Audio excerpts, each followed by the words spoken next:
This is why it's a bad idea to stretch your sciatica, because you can make it worse and prevent yourself from healing. So many people struggling with sciatic nerve pain feel this constant tightness, pulling, or burning sensation into their glute, thigh, or calf. The natural instinct is to stretch it, right? Or because every sciatica video you're looking up in the internet shows basic cookie cutter stretches. The reason you feel like you want to stretch it, but really it's a bad idea, is because of something called nerve tension. Well, my name is Dr. Grant Elliott, and we've helped thousands with disc herniations and sciatica fully recover through our one-on-one online coaching program. And in this episode, I'm going to tell you what causes sciatica, what nerve tension is, and 3 exercises you can start doing today to eliminate this pain without making it worse through wrong or ineffective stretches. So first, what is sciatica? Sciatica is technically a vague term defined as pain radiating down the back of the leg following the sciatic nerve path. However, most people with pain traveling down the back of their leg that may or may not have back pain as well are dealing with pain from the disc or nerve. This is called somatic or sciatic referral pain. Somatic referral would be pain down your glute or thigh from a disc injury or other nearby tissue. This would feel more like an achy pain that most times would increase the more you sit, bend forward, or increase loads on your back. Sciatic referral would also be pain into your glute or thigh, but can travel to the calf or foot because it's primarily the nerve that is causing the pain. This type of pain can feel more tight, burning, or electric shock-like, and also is triggered by sitting long periods, bending forward, or stretching the back of your leg. Now, why is stretching your leg a bad idea most of the time, but you always feel the need to do that? Because of nerve tension. When a nerve is irritated, it will cause this tight ache into the glute or leg muscles. And most of the time, if something feels tight, our intuition is to stretch it. But a sensitive nerve does not want to be stretched. In fact, a sensitive nerve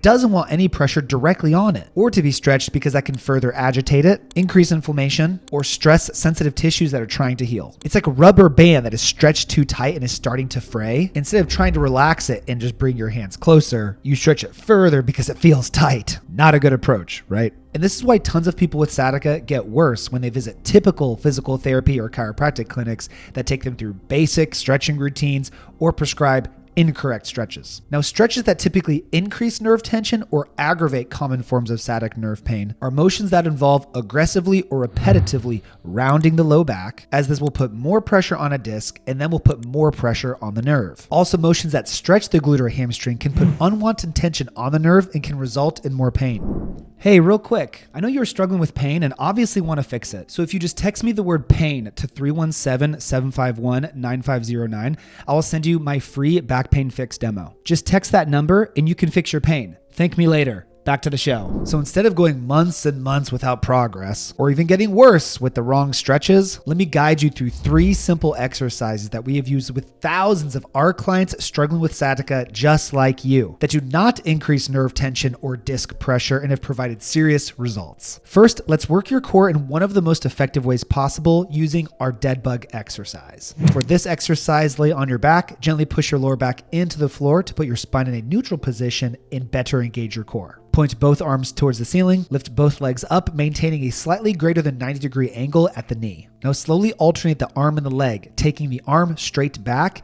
and the leg straight forward, tapping the heel on the ground. Perform this alternating sides as you maintain the low back flat into the floor. This will improve your spine stability, core strength, breathing function, and help you move better and safer. Second, let's improve blood flow and reduce inflammation to your nerve. The best way to perform this sciatic nerve mobilization is laying on your back. This helps keep pressure off the disc and reduce nerve tension. Put your hands behind your thigh of the target leg, fully supporting the leg. And now pay attention to the head and foot position here. As you straighten your leg, tilt your head back and your foot up. Go until right before you start to produce symptoms. Now bend the knee, bring your chin to your chest, and point your foot down. The specific head and foot positions help slide the nerve back and forth, which once again increases blood flow to the nerve, reduces inflammation, and mobilizes the nerve through the tissues. Quick reminder, like the video.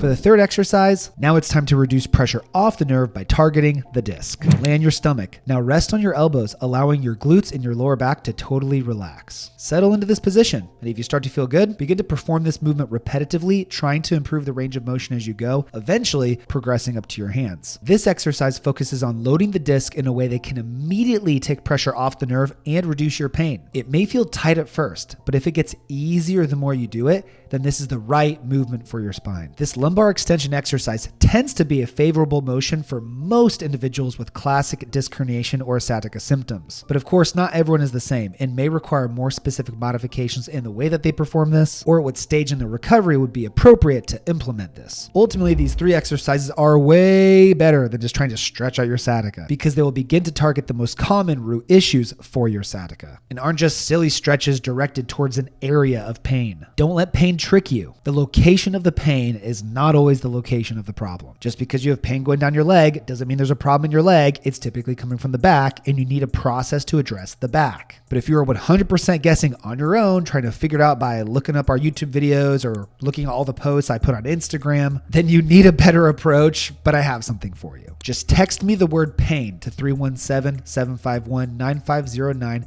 to get a tailored step-by-step plan to permanently fix your back or sciatica issues using my centralization process. Do it right now so you don't miss this opportunity to finally fix your pain the right way and get back to living the life you deserve. Please like the video, subscribe if you haven't already, join my Facebook group RehabFix Low Back Program for more free content, resources, and guides. Thank you so much for watching the video. I'll see you on the next one.